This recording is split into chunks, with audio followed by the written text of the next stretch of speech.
Tech four വ്ളോഗിന്റെ കൃഷി ചലഞ്ചിന്റെ അവസാന ദിവസത്തിലേക്ക് സ്വാഗതം. ഞാൻ എന്റെ ഗ്രോ ബാഗുകൾ നിറച്ച് ഏകദേശം കഴിയാറായി. ഇത് ഞങ്ങൾ വിഷു ചലഞ്ച് ആയിട്ട് നിറച്ച ഗ്രോ ബാഗുകളാണ്. എന്റെ കയ്യില് 120 വലിയ ഗ്രോ ബാഗും പിന്നെ 125 ചെറിയ ഗ്രോ ബാഗുമാണ് ഉള്ളത്. അതിലിനി ബാക്കി 50 ഗ്രോ ബാഗും കൂടി മാത്രമേ നിറയ്ക്കാനുള്ളൂ.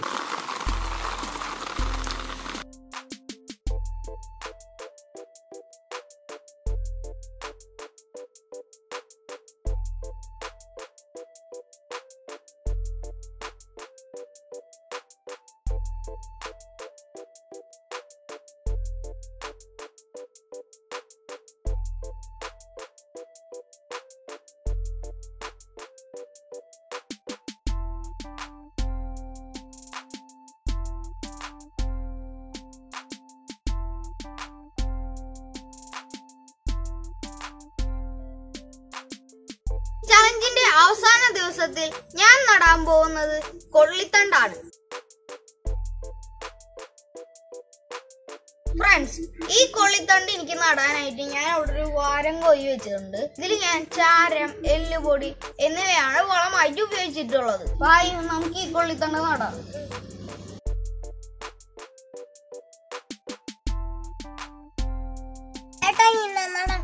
നീ അവിടെ നിന്നിട്ടോ, ഞാനിവിടെ നിന്നടാ.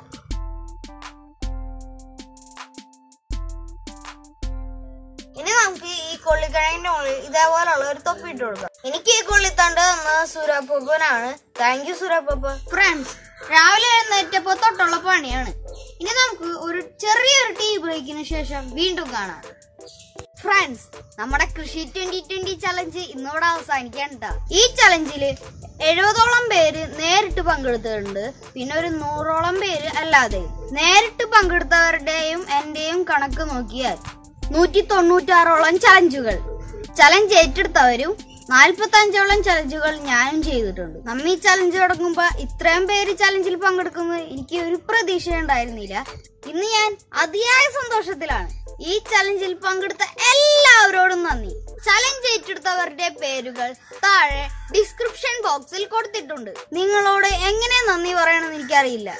വിത്തുകളും തൈകളും തന്ന് സഹകരിച്ച എല്ലാവർക്കും നന്ദി. ഈ ചലഞ്ച് ഇവിടെ അവസാനിക്കുമെങ്കിലും ചലഞ്ച് ഏറ്റെടുത്തവരുടെ കൃഷി അപ്ഡേറ്റ്സുമായി ഞാൻ വീണ്ടും വരും. എല്ലാവരും ഈ ലോക്ക്ഡൌൺ പീരീഡിൽ വീട്ടിൽ സേഫ് ആയിരിക്കുക. ഈ ലോക്ക്ഡൌണിന് ശേഷം ഞാനും എന്റെ കുടുംബവും നിങ്ങളെ കാണാൻ നേരിട്ടെത്തും. പലരുടെയും ചലഞ്ചുകൾ സൂപ്പർ ആയിരുന്നു. ചലഞ്ച് ഏറ്റെടുത്തതിൽ ബെസ്റ്റ് പെർഫോമൻസുകളുടെ ലിസ്റ്റുമായി ഞാൻ അടുത്തൊരു വീഡിയോയിൽ എത്താം. നിങ്ങളുടെ കൃഷി അപ്ഡേറ്റ്സ് വീഡിയോസ് എനിക്ക് വീണ്ടും അയച്ചു തരിക. അത് നമുക്ക് ടെക് ഫോർ വ്ളോഗിലൂടെ നമ്മുടെ കാണികൾക്ക് എത്തിക്കാം. ഇനി നമുക്ക് കൃഷി ടിപ്പുകളിലേക്ക് കടക്കാം. കൃഷി ചലഞ്ച് 20ാം ദിവസം. ഇന്ന് ഇംതിയാസിന്റെയും ഇഹ്സാനെ കൂടെയുള്ളത് അവരുടെ പിതാവിന്റെ പിതാവ് കുഞ്ഞുമൊയ്തീൻ. 85 വയസ്സിന് മുകളിൽ പ്രായമുണ്ടായിട്ടും കൃഷിയായി ഉപജീവന മാർഗം നടത്തി ജീവിക്കുന്നയാൾ. നാളിതുവരെ ജീവിതശൈലി രോഗങ്ങളൊന്നും ഷുഗർ, പ്രഷർ, കൊളസ്ട്രോൾ എന്നില്ലാതെ ദിവസവും രാവിലെ 9 മണി മുതൽ ഉച്ചക്ക് 12 വരെയും വൈകുന്നേരം 3 മണി മുതൽ വൈകിട്ട് 6 മണി വരെയും സ്ഥിരമായി കാർഷിക പ്രവൃത്തി നടത്തുന്ന അദ്ദേഹത്തോടൊപ്പമാണ് എന്ന് ഇംതിയാസും ഇഹ്സാനും കൃഷിയുടെ ഗുണപാഠങ്ങൾ അറിഞ്ഞ് കാര്യങ്ങൾ ചെയ്യുന്നത്. ഇപ്പോൾ ഈ ഓല ഇപ്പോൾ അവർ നട്ട വാഴക്ക് വെയിൽ ഡയറക്റ്റ് തട്ടാതിരിക്കാൻ വേണ്ടി ഓല വെച്ച് കെട്ടുകയാണ്. ഞങ്ങളുടെ അച്ഛനമ്മ സുനികൃഷ്ണൻ നിങ്ങൾക്ക് വേണ്ടി സ്വയം പരീക്ഷിച്ച് വിജയിച്ച ഒരു ടിപ്പ് പറഞ്ഞുതരാൻ പോവാണ് നിങ്ങൾക്ക്. ഇനി ഞങ്ങളിപ്പോ വിത്തോടാൻ പോവുകയാണ്. ഹായ് സുഹൃത്തുക്കളെ, എല്ലാവർക്കും നമസ്കാരം. ഇപ്പോൾ ഇതുപോലുള്ള പൈപ്പുകൾ നമ്മൾക്ക് കൃഷിക്ക് ഉപയോഗിക്കുന്ന ചെറിയൊരു ടിപ്പാണ് ഞാൻ പറഞ്ഞു തരുന്നത്. നമ്മളിങ്ങനെ ചെടി മുളച്ചു വന്ന് അധികം വലുതാകുന്നതിന് മുമ്പ് ചെടിയുടെ കടയ്ക്ക് തട്ടാതെ ഇത്തരം പൈപ്പുകൾ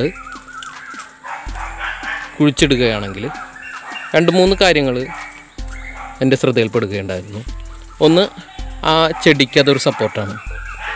രണ്ടാമത്തത്, ഇതിൻ്റെ ഒരു കാൽഭാഗം മണ്ണും അതോടൊപ്പം തന്നെ കൽപ്പൊടിയും നിറയ്ക്കുക.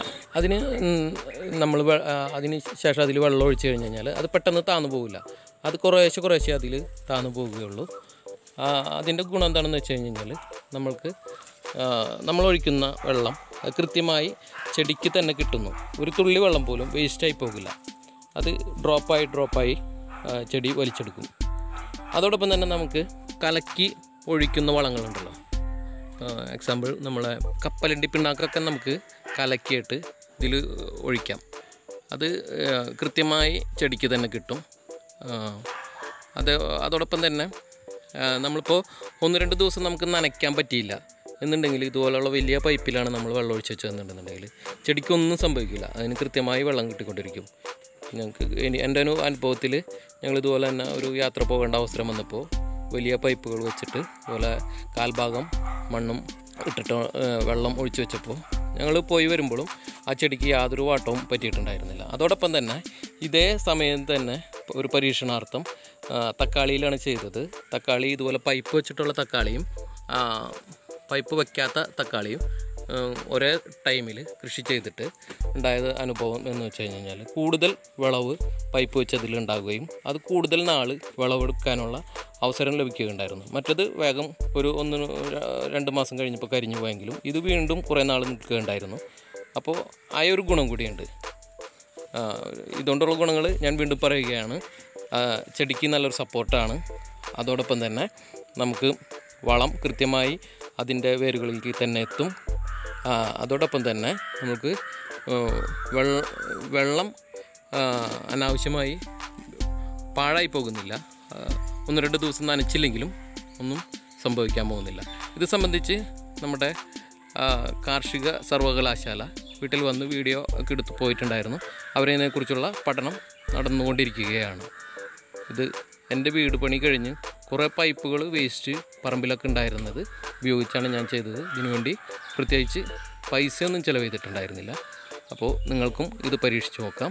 ഇനി അവസാന ദിവസത്തെ ചലഞ്ച് ഏറ്റെടുത്തവരുടെ ഫോട്ടോസും വീഡിയോസും കാണാം.